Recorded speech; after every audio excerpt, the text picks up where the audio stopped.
Divide 681 by 5 in a long division method.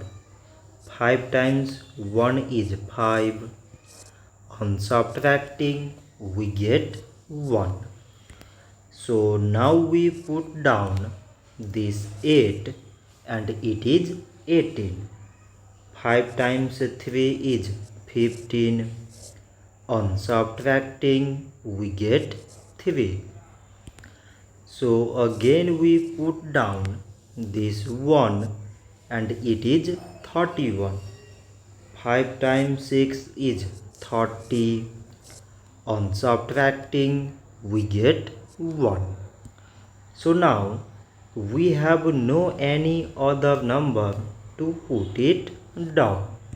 So we take here decimal so that we put 0. So it is 10 and 5 times 2 is 10. On subtracting, we get 0. So 681 divided by 5 is 136 decimal 2.